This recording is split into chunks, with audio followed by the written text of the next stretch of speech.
ओम शांति। 25 दिसंबर 2025। बाबा के महावाक्य। मीठे बच्चे, तुम बहुत समय के बाद फिर से बाप से मिले हो, इसलिए तुम बहुत बहुत सिकी लधे हो।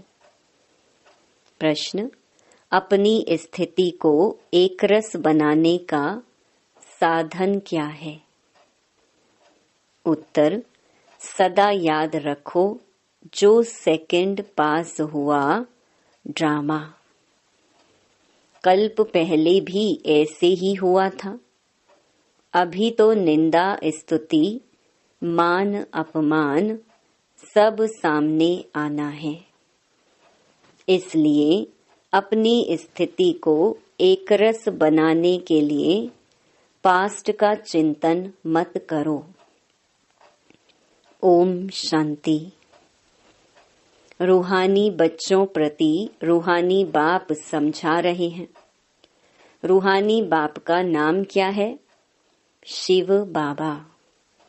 वह सब रूहों का बाप है। सब रूहानी बच्चों का नाम क्या है? आत्मा। जीव का नाम पड़ता है, आत्मा का नाम वही रहता है। यह भी बच्चे जानते हैं।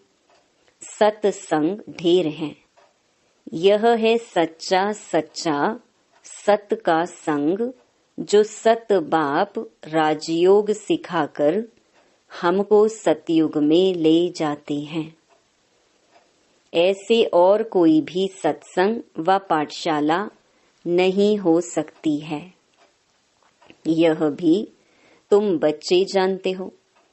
सारा सृष्टि चक्र तुम बच्चों की बुद्धि में है। तुम बच्चे ही स्वदर्शन चक्रधारी हो। बाप बैठ समझाते हैं, यह सृष्टि चक्र कैसे फिरता है। किसको भी समझाओ तो चक्कर के सामने खड़ा करो। अब तुम इस तरफ जाएंगे। बाप जीव आत्माओं को कहते हैं, अपने को आत्मा समझो। यह नई बात नहीं, जानते हो कल्प कल्प सुनते हैं, अब फिर से सुन रहे हैं। तुम्हारी बुद्धि में कोई भी देहधारी बाप टीचर गुरु नहीं है। तुम जानते हो विदेही शिव बाबा हमारा टीचर गुरु है। और कोई भी सत्संग आदि में ऐसी बात नहीं करते होंगे। मधुबन तो यह एक ही है। वो फिर एक मधुबन वृंदावन में दिखाते हैं। वह भक्ति मार्ग में मनुष्यों ने बैठ बनाए हैं।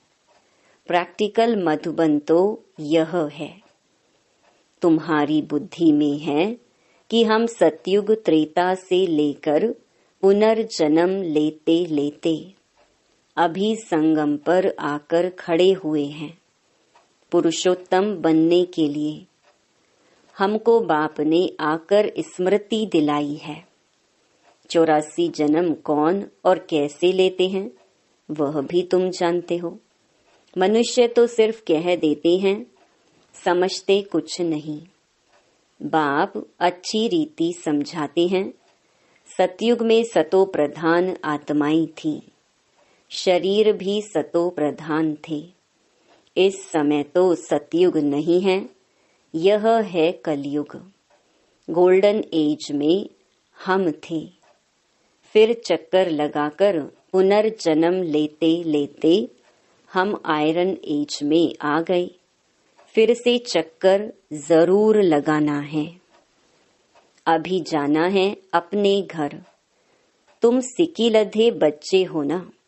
सिकी लधे उनको कहा जाता है जो गुम हो जाते हैं, फिर बहुत समय के बाद मिलते हैं। तुम 5000 वर्ष के बाद आकर मिले हो। तुम बच्चे ही जानते हो, यह वही बाबा है जिसने 5000 वर्ष पहले इस सृष्टि चक्र का हमको ज्ञान दिया था। स्वदर्शन चक्रधारी बनाया था। अभी फिर से बाप आकर मिले हैं।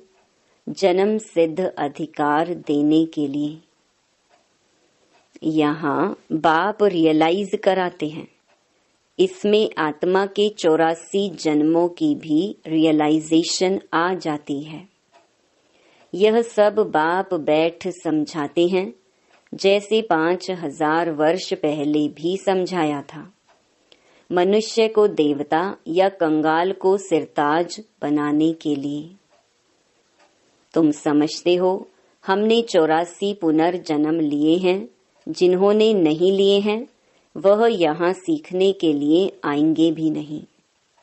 कोई थोड़ा समझेंगे, नंबरवार तो होते हैं ना।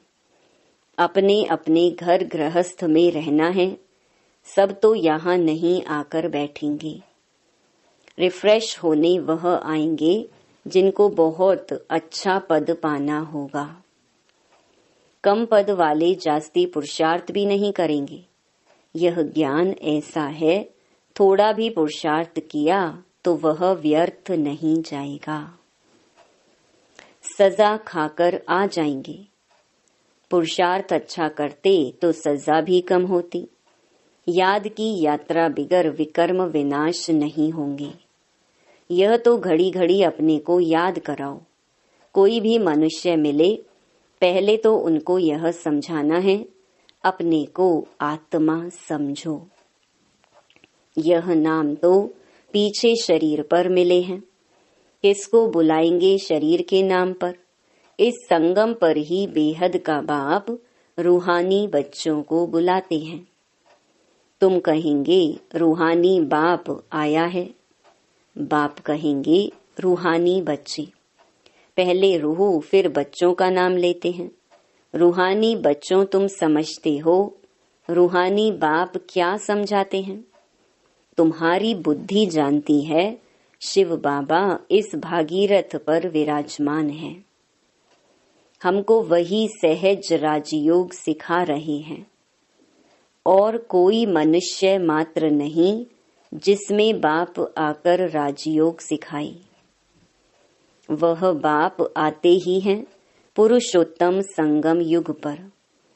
और कोई भी मनुष्य कभी ऐसे कह न सके, समझा न सके। यह भी तुम जानते हो, यह शिक्षा कोई इस बाप की नहीं।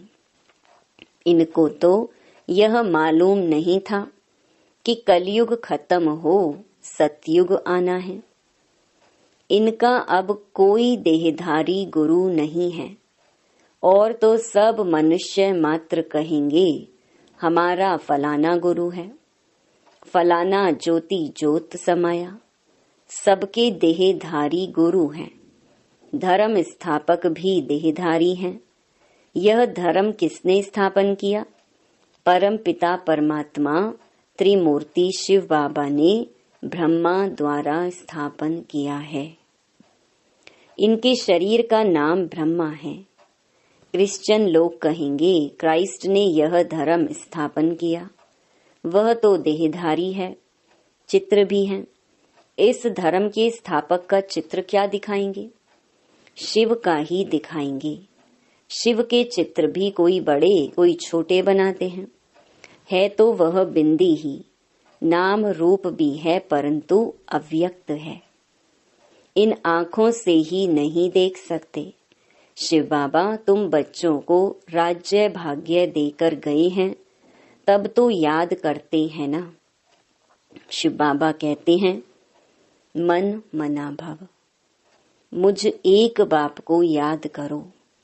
किसकी स्तुति नहीं करनी है। आत्मा की बुद्धि में कोई देह याद ना आए। यह अच्छी रीति समझने की बात है। हमको शिव बाबा पढ़ाते हैं, सारा दिन यह रिपीट करते रहो। शिव भगवानुवाच, पहले पहले तो अल्फ ही समझना पड़े। यह पक्का नहीं किया और बेते बताई तो कुछ भी बुद्धि में बैठेगा नहीं। कोई कह देते यह बात तो राइट है, कोई कहते इस समझने में तो टाइम चाहिए, कोई कहते विचार करेंगे। किस्म किस्म के आते हैं। यह है नई बात। परमपिता परमात्मा शिव आत्माओं को बैठ पढ़ाते हैं। विचार चलता है, क्या करें जो मनुष्यों को यह समझ में आ जाए। शिव ही ज्ञान का सागर है। आत्मा को ज्ञान का सागर कैसे कहते हैं, जिसको शरीर ही नहीं है। ज्ञान का सागर है तो जरूर कभी ज्ञान सुनाया है, तब तो उनको ज्ञान सागर कहते हैं। ऐसे ही क्यों कहेंगे। कोई बहुत पढ़ते हैं तो कहा जाता है यह तो बहुत वेद शास्त्र पढ़े हैं, इसीलिए शास्त्री अथवा विद्वान कहा जाता है। बाप को ज्ञान का सागर अथॉरिटी कहा जाता है। जरूर होकर गए हैं। पहले तो पूछना चाहिए अभी कलयुग है या सतयुग, नई दुनिया है या पुरानी दुनिया। एम ऑब्जेक्ट तो तुम्हारे सामने खड़ा है। यह लक्ष्मी नारायण अगर होते तो उन्हों का राज्य होता। यह पुरानी दुनिया कंगालपना ही नहीं होता। अभी तो सिर्फ इन्हों के चित्र हैं, मंदिर में मॉडल्स दिखाते हैं, नहीं तो उन्हों के महल बगीचे आदि कितने बड़े बड़े होंगे। सिर्फ मंदिर में थोड़े ही रहते होंगे। प्रेसिडेंट का मकान कितना बड़ा है।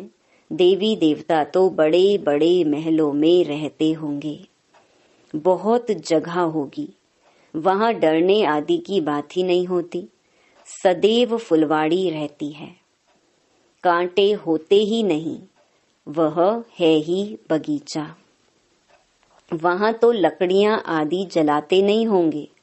लकड़ियों में धुआं होता है तो दुख फील होता है। वहां हम बहुत थोड़े टुकड़े में रहते हैं, पीछे वृद्धि को पाते जाते हैं। बहुत अच्छे अच्छे बगीचे होंगे, खुशबू आती रहेगी। जंगल होगा ही नहीं। अभी फीलिंग आती है, देखते तो नहीं है। तुम ध्यान में बड़े बड़े महल आदि देख आते हो, वह तो यहाँ बना नहीं सकते। साक्षात्कार हुआ फिर गुम हो जाएगा। साक्षात्कार किया तो है ना। राजाएं प्रिंस प्रिंसेस होंगे, बहुत रमणीक स्वर्ग होगा। जैसे यहाँ मैसूर आदि रमणीक हैं, वैसे वहाँ बहुत अच्छी हवाएं लगती रहती हैं। पानी के झरने बहते रहते हैं। आत्मा समझती है हम अच्छी अच्छी चीजें बनाएं। आत्मा को स्वर्ग तो याद आता है ना। तुम बच्चों को रियलाइज होता है क्या क्या होगा, कहाँ हम रहते होंगे। इस समय यह स्मृति रहती है। चित्रों को देखो, तुम कितने खुश नसीब हो। वहाँ दुख की कोई बात नहीं होगी। हम तो स्वर्ग में थे, फिर नीचे उतरे, अब फिर स्वर्ग में जाना है। कैसे जाएं? रस्सी में लटक कर जाएंगे क्या? हम आत्माएं तो रहने वाली हैं शांति धाम की। बाप ने स्मृति दिलाई, अब तुम फिर देवता बन रहे हो और दूसरों को बना रहे हो। कितने घर बैठे भी साक्षात्कार करते हैं। बांधेलियों ने कभी देखा थोड़ी है कैसे आत्मा को उछल आती है। अपना घर नजदीक आने से आत्मा को खुशी होती है। समझते हैं बाबा हमको ज्ञान देकर श्रृंगारने आए हैं। आखरीन एक दिन अखबारों में भी पड़ेगा। अभी तो स्तुति निंदा मान अपमान सब सामने आता है। जानते हैं कल्प पहले भी ऐसे हुआ था। जो सेकंड पास हो गया उसका चिंतन नहीं करना होता। अखबारों में कल्प पहले भी ऐसे पड़ा था, फिर पुरुषार्थ किया जाता है।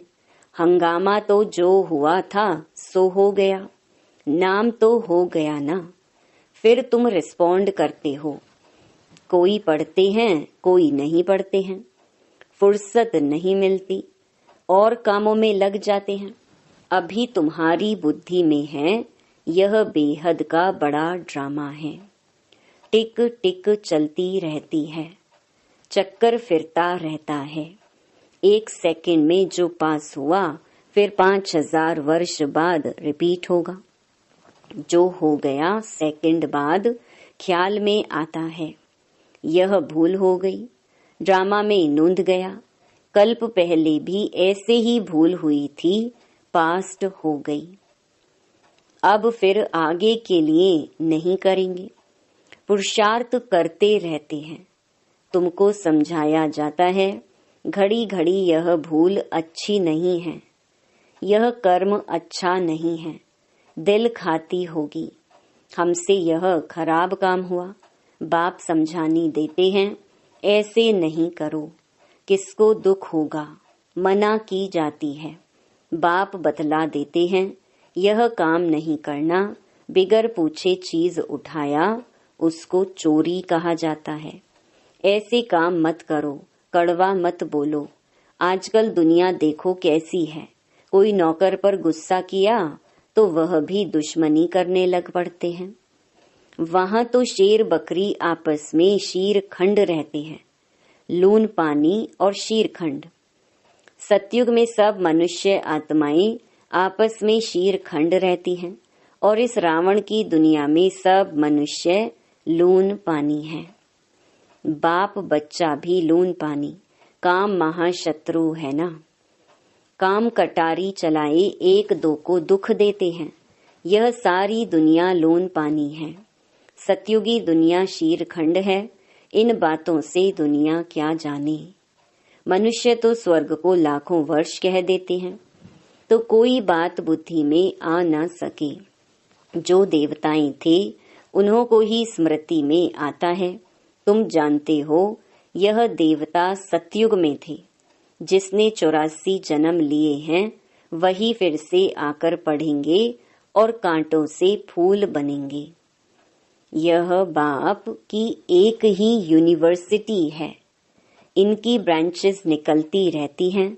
खुदा जब आएगा तब उनके खिदमतगार बनेंगे, जिनके द्वारा खुद खुदा राजाई स्थापन करेंगे। तुम समझते हो हम खुदा के खिदमतगार हैं।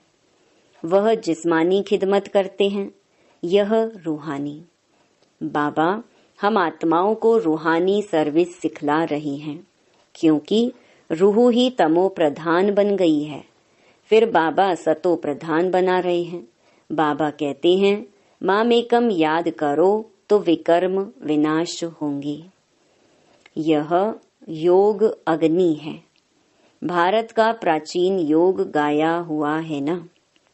आर्टिफिशियल योग तो बहुत हो गए हैं, इसीलिए बाबा कहते हैं याद की यात्रा कहना ठीक है। शिव बाबा को याद करते करते तुम शिवपुरी में चले जाएंगे। वह है शिवपुरी, वह विष्णुपुरी, यह रावणपुरी।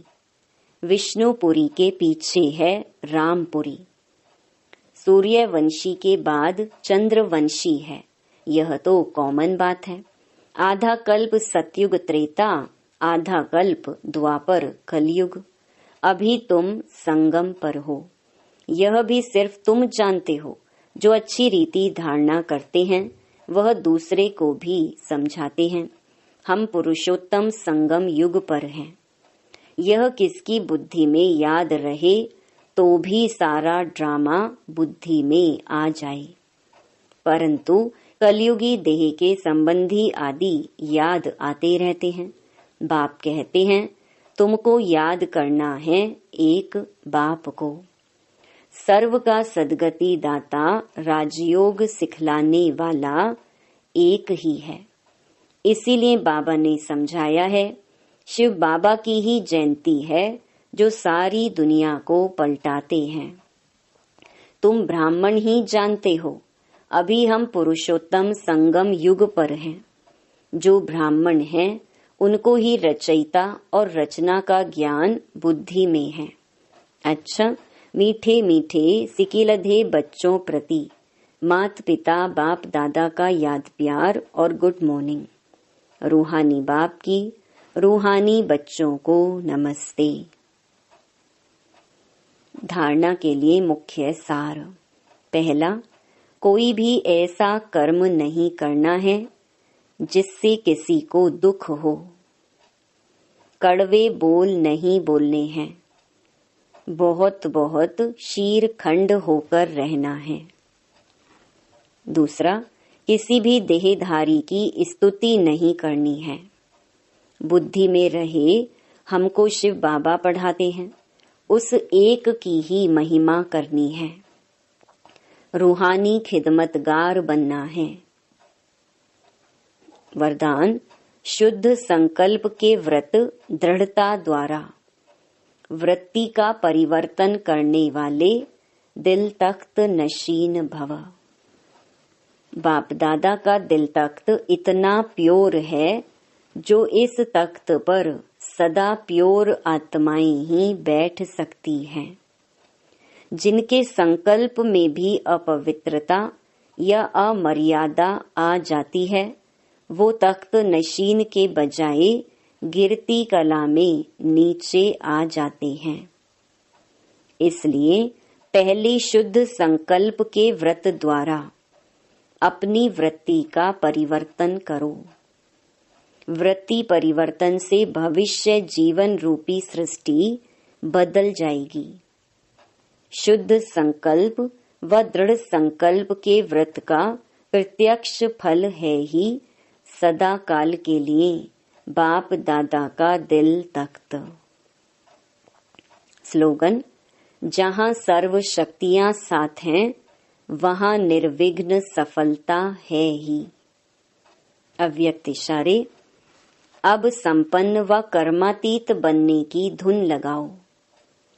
अंतःवाहक स्थिति अर्थात कर्म बंधन मुक्त कर्मातीत स्थिति का वाहन अर्थात अंतिम वाहन, जिस द्वारा ही सेकंड में साथ में उड़ेंगे। इसके लिए सर्व हदों से पार बेहद स्वरूप में बेहद के सेवाधारी सर्व हदों के ऊपर विजय प्राप्त करने वाले विजयी रतन बनो। तब ही अंतिम कर्मातीत स्वरूप के अनुभवी स्वरूप बनेंगे। ओम शांति।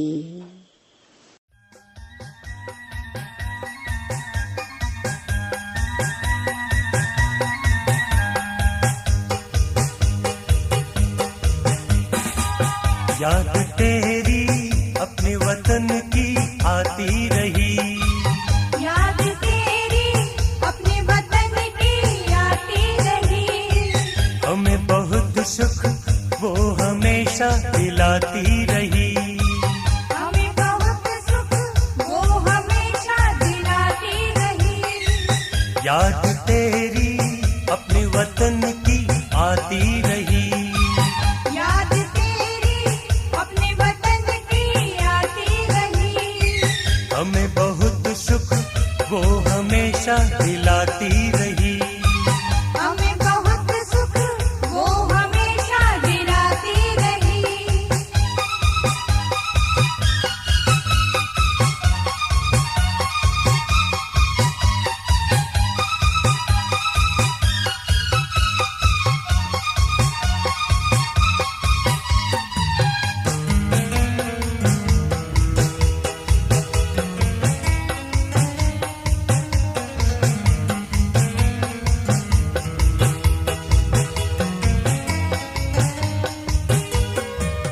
तेरे जैसा बनने में आनंद बहुत ही आता है, तेरे जैसा बनने में आनंद बहुत ही आता है। तुम और हम एक जैसे हो, मन यही गीत गाता है, मन यही गीत गाता है।